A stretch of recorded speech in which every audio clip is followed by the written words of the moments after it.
We're looking forward to hearing from our distinguished speaker. But first, let me take just a moment to tell you about next month's luncheon. On Wednesday, July 16th, we'll welcome Danielle Coffey, President and CEO of the News Media Alliance, which represents more than 2,200 diverse publishers in the United States, both digital and print. And you know this is a fast-moving industry, so we'll be very interested in hearing how it's doing and where it's heading. And again, this will be Wednesday, July 10th or 16th at the St. Regis Hotel. And right now, while our guest is getting a quick bite to eat here, I'll go ahead and introduce him. So give him a minute to have his lunch. I was in the Army, I ain't fast. It's my great privilege to introduce our very distinguished speaker, Congressman Guthrie, Chairman of the Energy and Commerce Committee of the U.S. House of Representatives. Chairman Guthrie represents the 2nd Congressional District in the Commonwealth of Kentucky. The 2nd District, by the way, is the birthplace of Abraham Lincoln and the home of Mammoth Cave National Park and Fort Knox.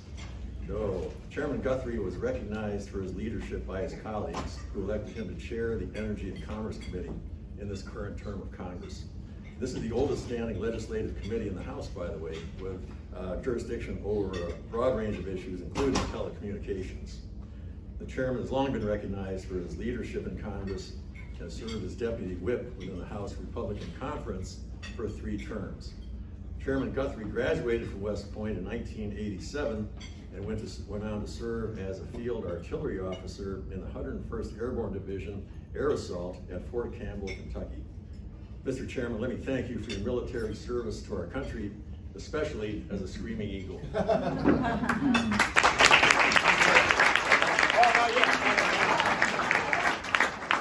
That was just the interim applause. Oh, okay. The Chairman Guthrie later earned a master's degree from Yale University in public and private management, and following his military service, joined his father's business in Bowling Green, Kentucky. He was first elected to public office in Kentucky in 1998 and is elected to the U.S. House in 2008. It is indeed a privilege to have such a distinguished member of Congress here with us this afternoon. Ladies and gentlemen, please join me in a warm welcome for the Honorable Guthrie.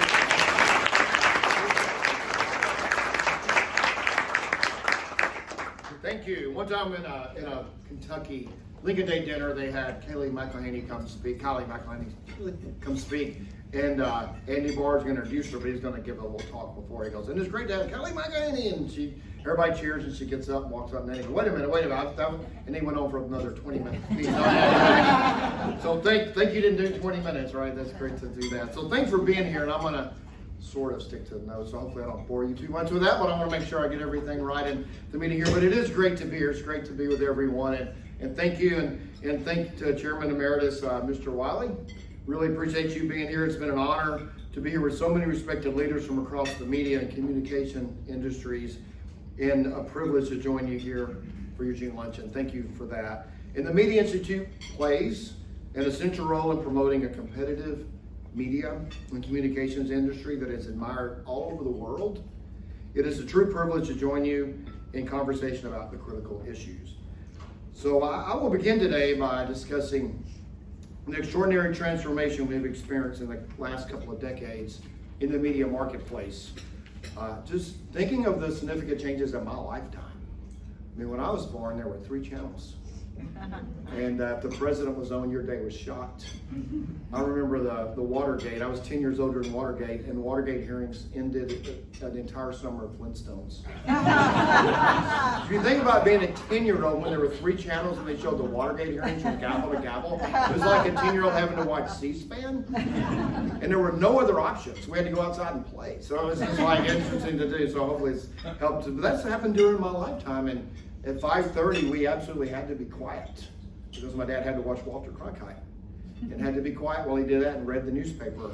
So if you think of just in my lifetime, then you fast forward that to when I came to Congress in 2008, 16 years ago, the landscape was different as well. It still was sort of that a little bit, although you didn't have 3 channels, you had a lot of channels, but the landscape was so different. You think the average household in 2009 consumed media through their local newspaper and over-the-air broadcast and cable or satellite TV.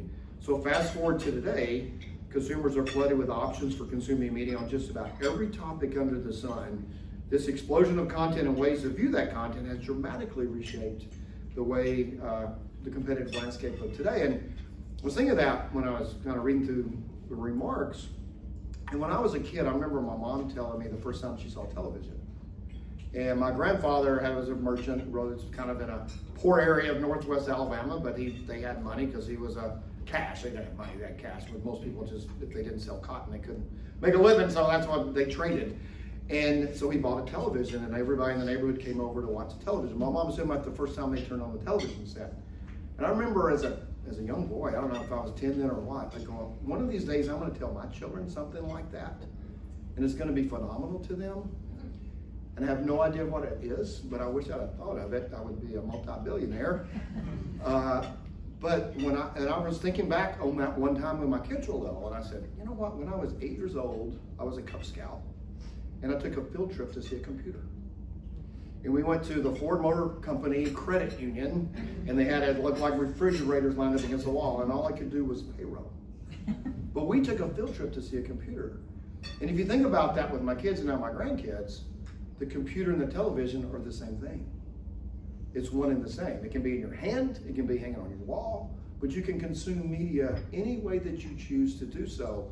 So that's how we have to look at when we move forward, because it's not just the largest streaming services, it's not just big tech platforms that are investing billions of dollars in an innovative new program. Many broadcasters and cable networks are working hard to evolve as well and to keep up with consumer demand. However, regulated entities are forced to work within the boundaries of outdated. That's the point where they become the same, but we treat one different than the other. And we can't continue to do that. And that's what our work is going to be, where we can't bound outdated legacy regulations on one group and not the other. But it's time to stop thinking about media platforms in silos. So I'm not trying to bound the other. I want to say that. I want to unbound the first one. So it's time. No, there's some press in the back. So I want to unbound, not bound. It's time. That's why I'm going to keep to a script, right? So it's time to start thinking about media platforms in silos, where federal regulators view competitive markets strictly in terms of specific technology, but from broadcast networks and affiliates which produce high quality local news to their communities alongside network programming such as live sports, and they're forced to compete. They're forced to compete for advertising dollars with the big tech platforms, even though regulators often focus myopically only on the broadcaster station themselves in the marketplace. You're competing, as I said, the two become one, and one's competing with the regulatory side, and the other, it doesn't have the same issues. And so big tech platforms allow for both the creation and distribution of content directed to consumers with limited regulation, acting as gatekeepers by influencing what news people see and what voices are amplified or suppressed. This is a stark dichotomy between overregulated industries and their competitors in a largely unregulated industry, offers a generational opportunity for FCC and Congress to debate the path forward.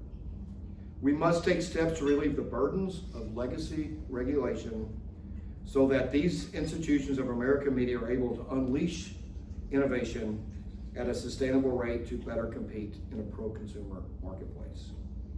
As chairman of the House Energy and Commerce Committee, I believe this is the moment. I believe the moment demands modernization of our laws. One reflects today's marketplace without sacrificing the crucial principles. We need to have laws that reflect today's marketplace without sacrificing crucial principles that have guided American media policy for decades. We're taking a hard look at the laws and regulations in place that inhibit the ability of certain industries to compete, rather than imposing regulations on new entrants to slow their progress. For example, I do not support taking action to impose cable era regulations on streaming platforms. This streaming... Thank you, Chris. Republican can always depend on Fox News. Thank you very much for that. So, for example, I know I opposed the cable era regulation. You made me lose my place. That's why I like the free for all, not the script. So the streaming industry is evolving constantly to provide consumers with a seemingly unlimited amount of content. And traditional media should also have the ability to continue innovation in this arena as nearly all are already. I fear that imposing additional regulation on this industry, rather than relieving burdens on others, would slow down innovation rather than encourage it.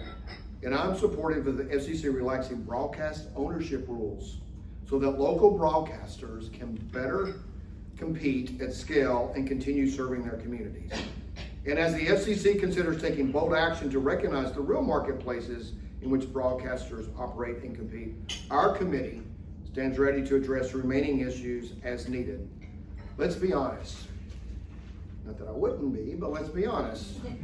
Many of these rules are written when 3 big networks dominated the airwaves and no one ever heard of a smartphone. As I said, they now become one. In the year 2025, these regulations are not only outdated, but they're actively holding back local broadcasters from achieving economies of scale and competing effectively. The FCC should, and I'm confident they will, take action to relax or eliminate broadcast ownership restrictions that no longer serve their original purpose. We've already seen the decline and near extinction of the local newspaper, in part due to legacy regulations, and we need to take swift action now to avoid a similar fate for all local stations. Finally, as part of this effort, I believe it's time to have a real conversation and update the 1992 Cable Act. It's funny, the internet was going to be regulated by the 1934 Telephone and Telegraph Act. If you think about it, that's what net neutrality, they quoted 1934 Telephone and Telegraph Act as their basis for regulating the internet. Al Gore wasn't even born in 1933. So think about that. But 1992 was a landmark law of its era, and its time provided important policy direction aiming to provide a fair, consistent marketplace in another period of rapid innovation. If you think about it, communications in 1992 are probably closer to 1934 than it is today, if you think about it. I mean, you still had to, you could walk around your house with the phone, but it still had to be close enough to the main phone with a battery. But today, there are similar burdens facing broadcasters. The cable industry must also compete, not only with other traditional video providers, but with streaming platforms and big tech, while serving as some of the most prolific providers of internet service. The rules we wrote in 1992 for cable no longer reflect the realities of 2025. Oh, another one, yeah, another one. So Cox was good too, right? Fox was a little louder, I have to give you that. Yeah. We're always loud. You got the talent, right? So we need to take a look at whether overhauling the Cable Act would level the playing field, reduce regulatory burdens, and give both programmers and providers the freedom to innovate in response to consumer demand. The bottom line is that we need to level the playing field not only by heaping new we need to level the playing field not by heaping new regulations on new industries and technologies to slow them down, but by taking a hard look at what outdated laws and regulations need to be repealed and replaced and reformed to unleash innovation. This doesn't mean abandoning public interest obligations or deregulating for its own sake in an academic sense. It means recognizing that the market has changed and that our laws need to change with it. You can actually buy T-Mobile at Sam's, can't you? Sure can. I went to Sam's Club. I know I'm off script a little bit, but I went to Sam's Club last year, I guess it was, last summer, and they have their T-Mobile kiosk that you can buy from. So I go in and it was like mowing the grass, like, hey, we'll just get something, I need something, so I go to Sam's, walk in, shorts, t-shirt, whatever. So guys are nice, good young man who's like dressed up, nice, like the Enterprise car folks. And you go to Enterprise car, like ready to go, young professionals, he's standing there and I walk in and he comes up to me and goes, you look familiar. This is a true story, my hand up. You look familiar. And I thought, oh, I've just been caught out, not dressed. I'm kind of, don't look like I'm supposed to look as a congressman. I guess that's so, oh, well, I know, I'm like this, but, so I'm Congressman Brett Guthrie. I get recognized sometimes, so I'm Congressman Brett Guthrie. He goes, oh, you're a congressman? I said, I am. He goes, I was just going to say, you look like my next customer. True story. So he had a bit and I ruined it for him. Hey, you look familiar, you look like my next customer. Isn't that funny? That literally happened. I saw you sit there, I had to tell that story. Different for any humor is always the best, right? So I just want to conclude, and then I don't know if we're doing questions or just concluding, but so to everyone here today, I want you to know you are the drivers of this transformation, whether you produce content, whether you distribute it, or like me, consume it. Thank you for being part of this moment in the media evolution. And we're living in a time of unprecedented innovation. It's funny that I have that memory as a kid with my mom bringing the TV home. I'm sure the TV was probably had to have a van to move it in their house, I'm sure. And my granddad bringing it home, and then seeing the computer that literally would take this entire room. They didn't have as much power as what's in my pocket. And you put those together. I mean, we're really living in an exciting time. You think beating China to AI. And AI requires massive amounts of data, which requires massive amounts of energy. Transporting data, transporting energy. And you guys are at the cutting edge of it. And I really believe this. If you read Eric Schmidt's book called Genesis, he wrote with Henry Kissinger, the Google Eric Schmidt, not the Senator Eric Schmidt, but if you read his book, and he talks about the global geopolitical of who's going to control AI. It's either going to be us or it's going to be China. And think of the values of China controlling the way global information spreads across the world. It's not going to be Europe, because Europe has chosen not to compete. Europe has chosen with their energy policy and their regulatory policy not to compete. And so that's what we have to be careful with. We don't want to be China in any of this, where you sit down and say, this is where it's going to go, and if you don't like it, that's tough. And if it displaces people, that's just a bad situation for you. Sorry. That's not who we are. That's not our values. We don't want that values in the way we build our infrastructure as much as we want those values in our data. So we have to be smart about it, but we have to do it. And we have to regulate in a way that's smart. We have to look at the things like the 1992 Cable Act. We have to look at the way we do broadcast television and say some are relics of when your granddad bought the first television. Do you really want that to be your case, or do you want it to be when Bill Clinton was president? I mean, think about that. 1992 was a long time ago. I was 101st Airborne back at the time, but it was 40 years ago almost, and so 35 years ago, I guess. So the point is, we all need to work together, and we all need to figure out what the right solutions are so we deliver to the American consumer in a way that's protected for them, innovative work that you all spend so much time doing. And it's much appreciated. It's great for the opportunity to be here. And I look forward, I guess we're gonna do, I don't know if we're doing questions or not, but I have 5 minutes. We'll do questions then. Yeah. 1:23 if you have time for one. Yeah, we can do a couple of questions.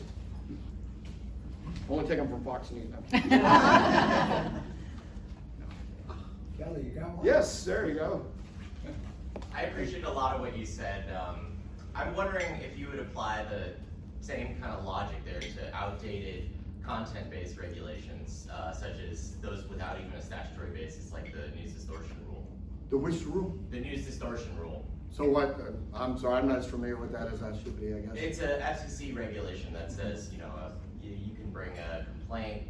This is the subject in the 60 Minutes proceeding where they allege news distortion, and it's like an outdated proceeding. It's not even in the statutes, but I don't apply that broadly to content-based regulations, including the kid bid rules, stuff like that. Okay. Yeah, I'm open to that. I'll learn more about it. That's good to bring it up. Thank you. Thanks. Got another one? Yeah. Hi. Hi. Do you think the 10-year AI moratorium will get included in the final bill, and do you think that will pass before July 4th? Well, okay, so here's the issue.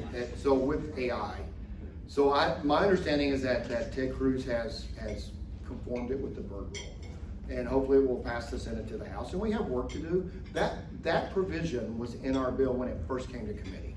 So a lot of people think it got one of those kind of slipped in. If you followed Energy and Commerce, about 99.5% of the headlines were about Medicaid. But that bill was in there from the beginning. So I understand how people probably thought it wasn't in there, but it was in there the whole time. And so our point to that is, we got to, you hear all these people building AI data centers and things like that. They said we have to be China, so you got to put that in. We have to be China. What are the 2 things we need? They said we need really 4 things. We have the brain power, we have the capital. What we need is the energy, and we need the right regulatory structure. And so there was a lot of concerns. There were, at the time we were debating this, most state legislatures were in meeting. I know Kentucky's passed the AI. So you had all these AI bills out there. And then we've learned with privacy, once those laws are entrenched, it's hard to have a federal standard. And so I've had some discussions with members of our conference who've kind of been vocal on this, and it's a 10th Amendment issue, but I don't think there's anything clear with them. That's what I'm saying with them. I don't think there's anything more clearly our founding fathers didn't figure out AI. But they figured that they didn't understand that things that travel across state lines are gonna have to, so they gave us a Commerce Clause. We're the Commerce Committee. So I think this clearly fits the Commerce Clause.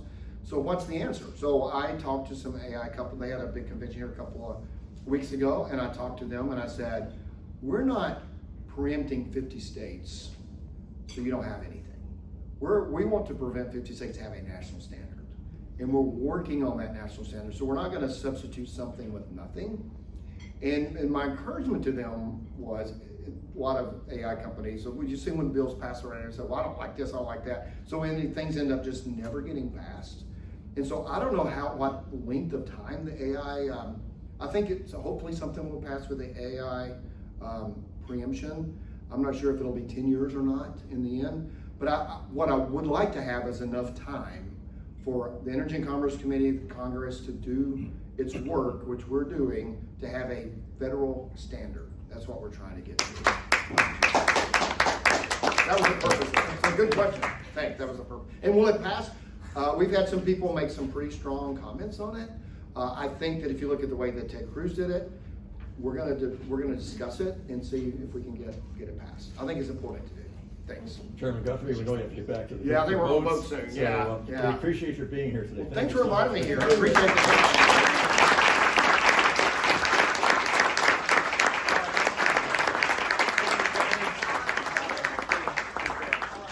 Good seeing you. Good to see you. How are you doing? Good to see you. This is a hug and shake everybody. Your question was an intern. Oh, that was a good question. She's intern with you. That was a good question.